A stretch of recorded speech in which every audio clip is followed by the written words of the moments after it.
morning everybody, this is Johnny S with another R6 vlog coming to you from Greece. It's a little bit cold these days. The weather has gone down, temperature has gone down, sorry, quite a bit. The road is quite slippery, quite cold. Extra care is needed. So in today's topic we're going to talk about how to improve your turning. We're going to talk about one of the methods. There's multiple methods on how to improve your turning. We're not going to focus on all of them, obviously. We're going to take a whole day for that. For those who don't know me, my name is John, living in Greece, grew up in Australia, 44 years old, father with a little kid.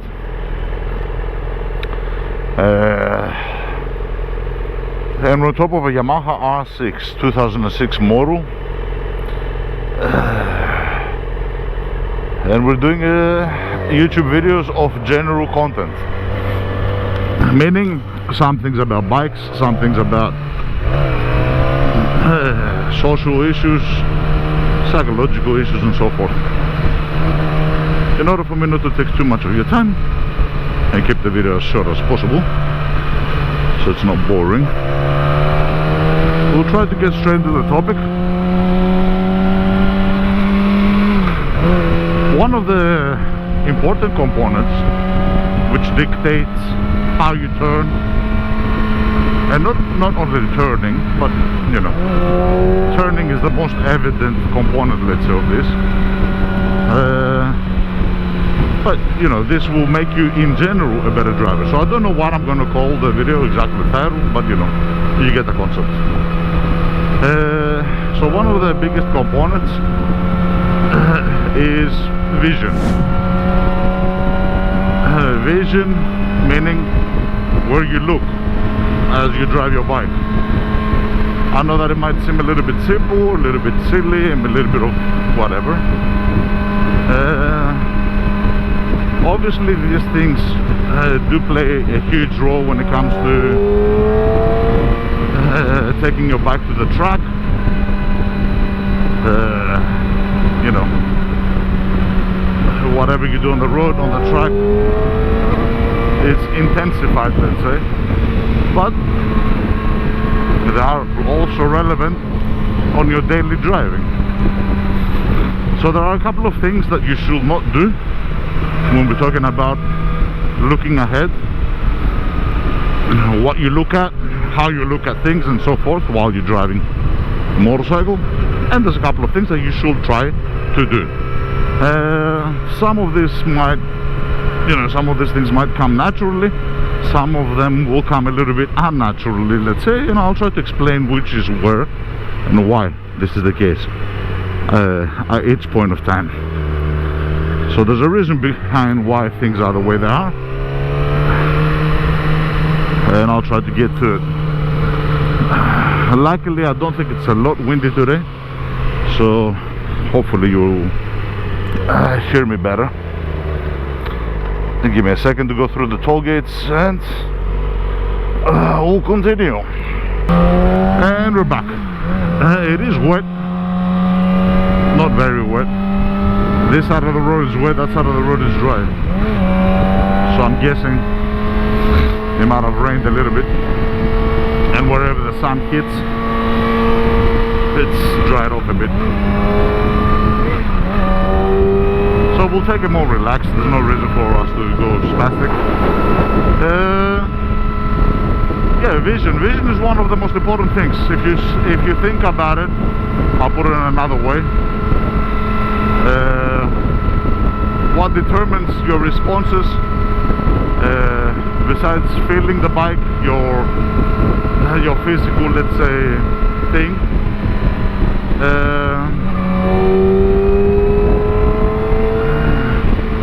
is what you see. What you see on the road plays a huge role, you know what I mean?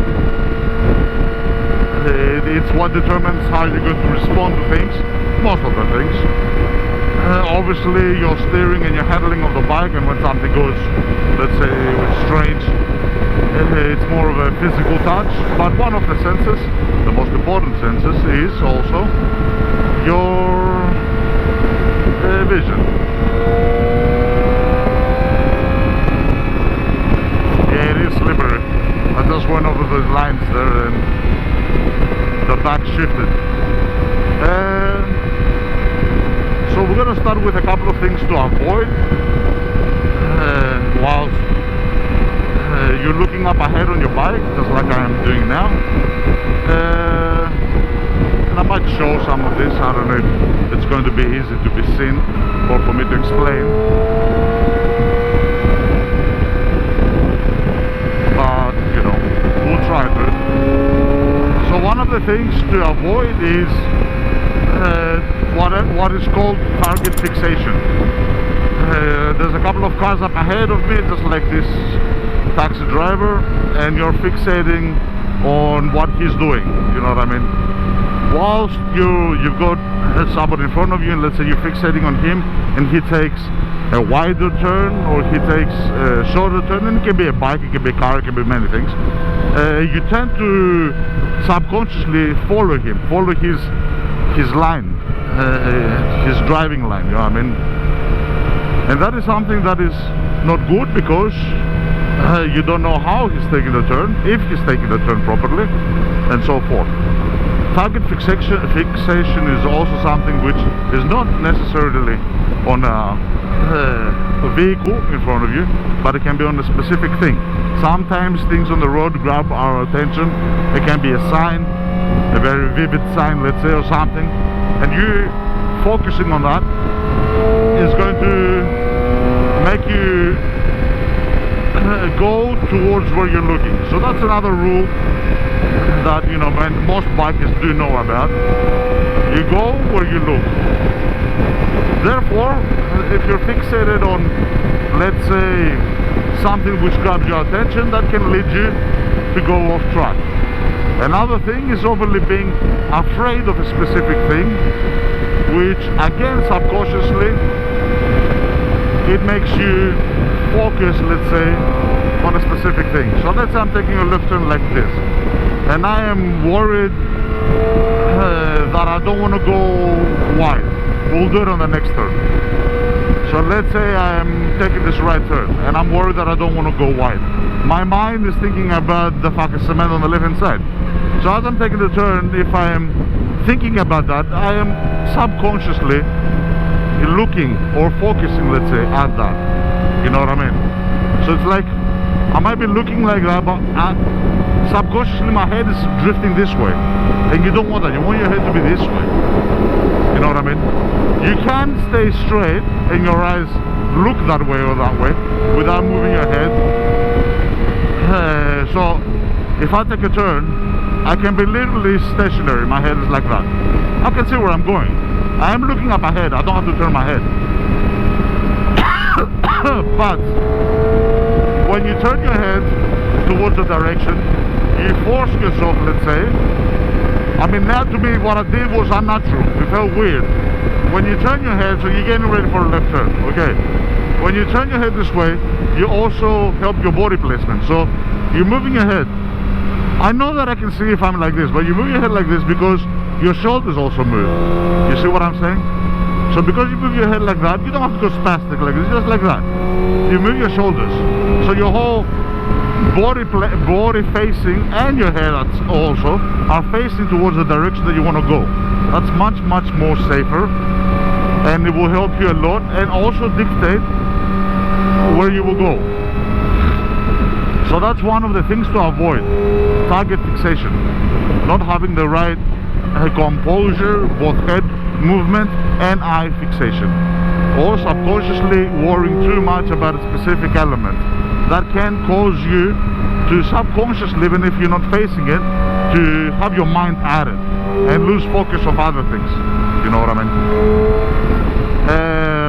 And the second and last thing to avoid to do is, and sometimes you cannot avoid this, I will give an example of Greece because in Greece it's very easy to give an example of this, because we have bad roads. When you're looking too short to where you want to go, so let's say I'm driving here and I'm looking in front of me. Like if I'm looking straight ahead this way, of course I can see what's going on. It doesn't mean that my eyes have to be there. You know, I'm looking here, I can see what's going on, but my focus point is shorter to me. So let's say, and there's two circumstances that this can happen. The first one is bad road conditions. So let's say there were potholes here and my mind was to dodge them. So I'm driving and I'm looking down, you know, I mean, I'm doing this, I'm doing that, I'm trying to dodge them, looking at where the next one is, trying to look up ahead of the car. Oh, there's a hole there, let me shift a little bit. So your mind is continuously, you know, if you do that, you make your turn being more of separated. So let's say I was looking at like that, I'm looking short, I'm going wide, I'm recorrecting, I'm going short, I'm recorrecting, I'm going wide.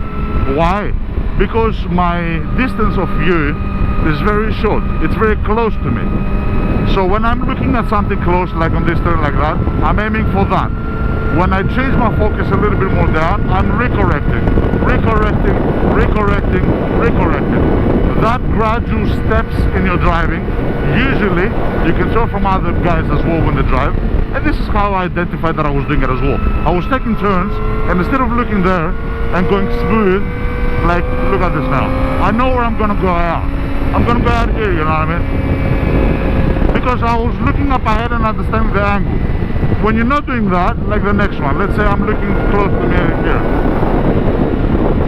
like you're not looking at the overall turn, you're looking at sections of the turn. And if you're looking at sections of the turn, you're going to move section by section by section. And you can tell this on many drivers and on myself also when I was doing it, because your turn, instead of being a smooth, long, nice turn, it's like turn, turn, turn, correct, correct, change angle. It's a gradual. So that's the two things not to do. Focusing too short or too close to you. And the other circumstance when this can happen, and it is excusable, is when you don't know the road. When you don't know the road, it's something similar to, let's say, that short view where you're looking too close to you, but it's not due to the road condition, it's because you don't know the place. So you're trying to, your eyes are playing around a lot. Your eyes are playing around a lot. You might view something in front of you, something on the left hand side, on the right hand side, you're looking again like this, you're looking again like that. That sort of shifting across of your focus again and again and again and again creates a similar behavior, the same shifting, changing, step by step by step by step by step, what you're doing when you're driving, you know what I mean? So that is something which, again, is very, very important. Try to avoid doing that.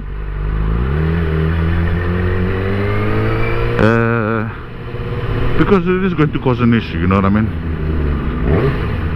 What the fuck, man? Some drivers are fucking stupid. Some drivers, no clue what the fuck's ever. This guy wants to turn. The fucking turn already. Sorry, I'm trying not to get affected by the stupidity. So those are the two things not to do. What to do? It's simple. It's much more simple what to do rather than what not to do. That's why I left it for last. You need to focus as far as possible when it comes to your turn. So your vision, your head placement needs to be to the furthest point that you can see.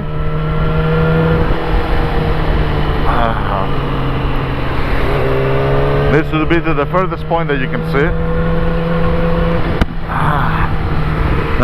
Whilst, and this is a key point here, whilst keep trying to widen your view. And I know it sounds strange.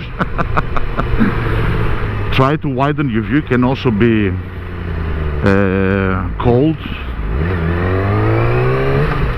keep your mind on your peripheral vision. So when you're looking at something, I'm looking up straight up ahead. I don't have to look at the cars behind next to me, but I can tell that the distance here, for example, to go through is short.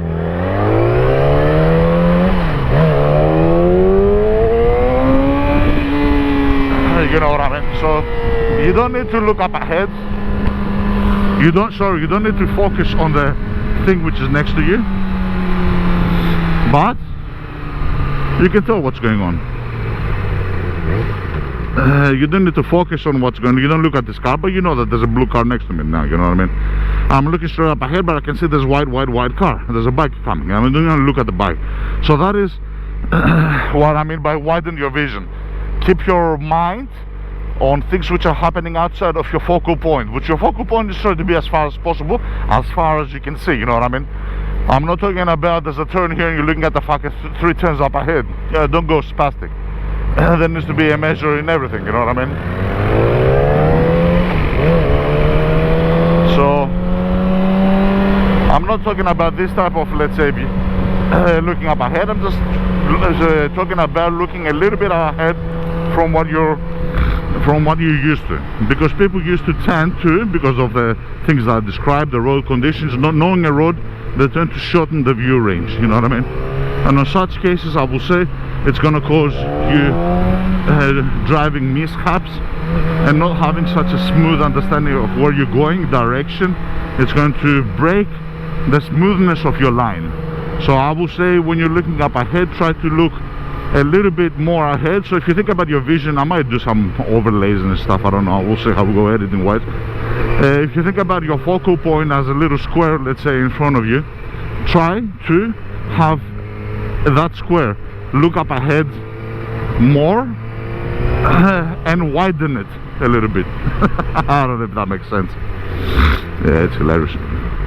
Anyway, I mean, that's pretty much it. There's not much more that I wanted to mention about this topic. It is a very important though topic, and it's something that subconsciously we might not be paying attention to, might be doing wrong. So pay attention at what you're doing. You might be doing it wrong, let's say. So if you are doing it wrong, try to fix it. At the beginning it might be a little bit difficult because you're not used to it, but then it becomes second nature, you know what I mean? Like that turning thing off the head, to me now I can't do it. I can't not do it, you know what I mean? I need to turn my head like that, you know what I mean? And then shift it closely back to my focal point. I can't not do that. I can't turn on a turn and have my head stiff there, or a little bit shift, you know what I mean? As I'm looking, my eyes should not be cross-eyed, you know what I mean? Your eyes should be focusing on in front of you, you know what I mean? So you need to turn your head. It's as simple as that. You need to turn your head. We're almost at my work and we ran out of turns for me to demonstrate this. But I hope like I was enough explanatory. It's a very important component, you know what I mean? Vision.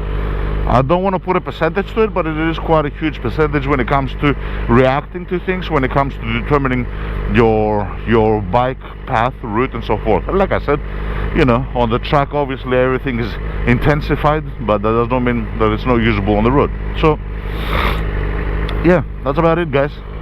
I'd like to thank everybody for your time. Let's open it up a little bit.